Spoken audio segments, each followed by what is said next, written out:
You're listening to Wealthy-esque. We are a community of lawyers who believe that true wealth is having control of our time.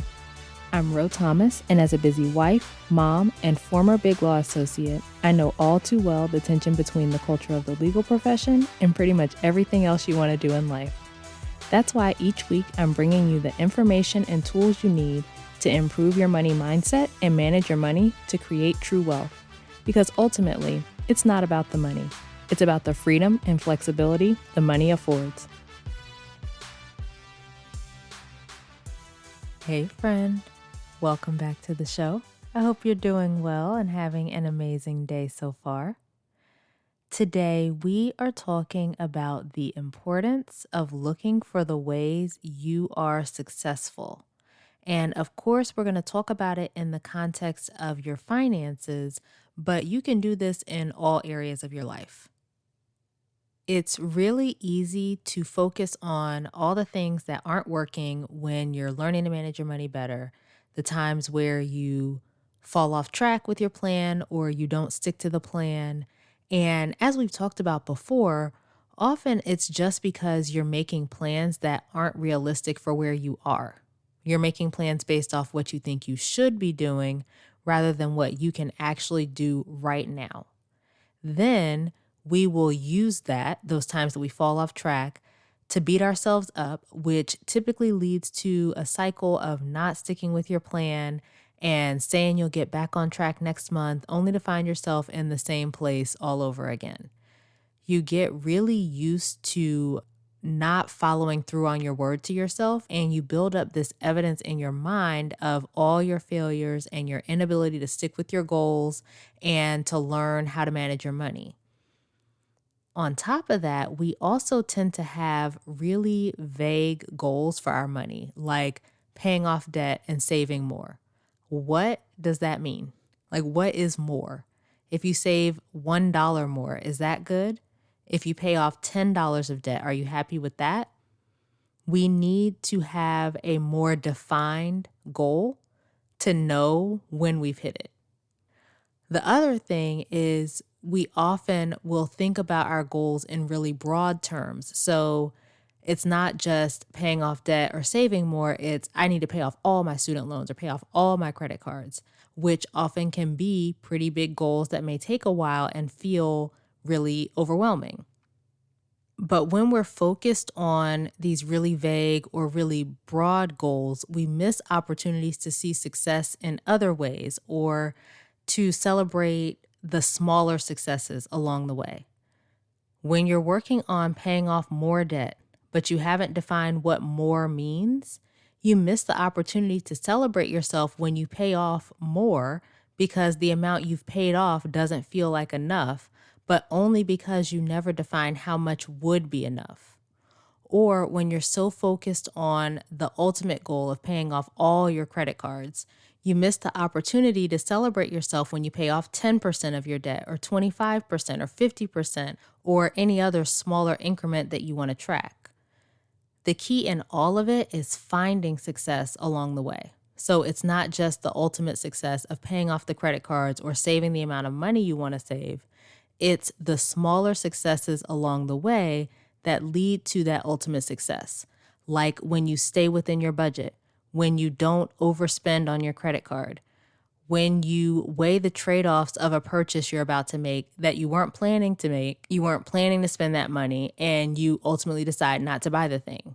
When you save some money, even if it's not the amount of money that you want to save. When you pay off some debt, even if it's not as much as you wanted. When you notice that you feel more in control of your finances. When you don't feel anxious about opening your credit card or your bank statements. Even if you're not all the way to the ultimate goals that you want to achieve, those pieces, those smaller successes, help you get to the bigger success that you want to get to.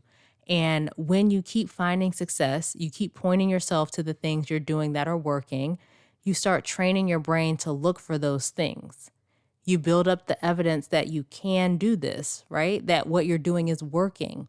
You feel more motivated to keep going. You want to achieve more success.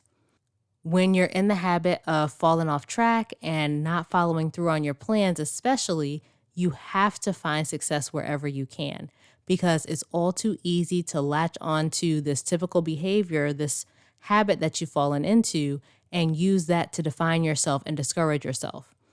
That's when people start making statements like, I'm just not the kind of person who can stick with a budget, or I'm just not good at following through, right? Everybody is the kind of person who can stick with a budget or follow through with the necessary tools and mindset.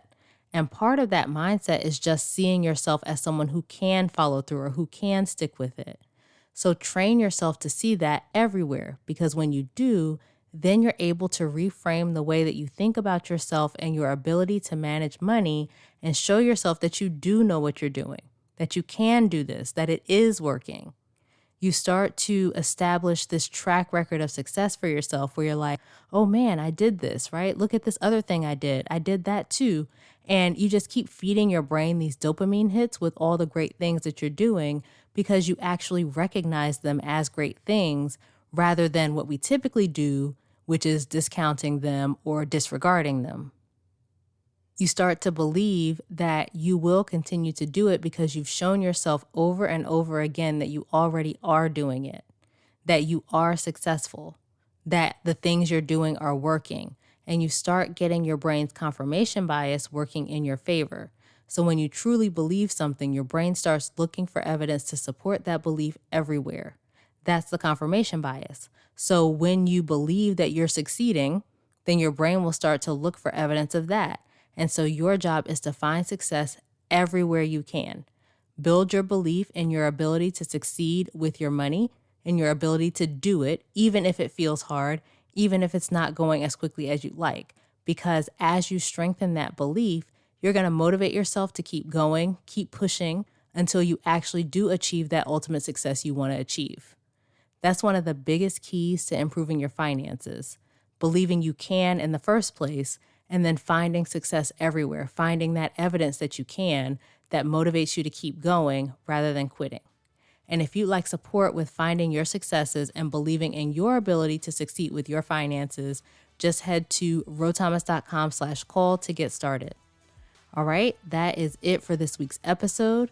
Come connect with me over on social media. You can find me on LinkedIn, Ro Thomas, and Instagram at I am Ro Thomas.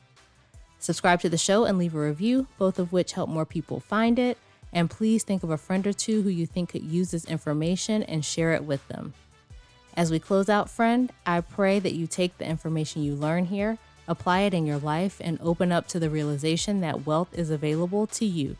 As you do that consistently, week after week, you'll continue to take steps to regain control of your time, build wealth, and live the life of freedom and choice you deserve. Talk to you later.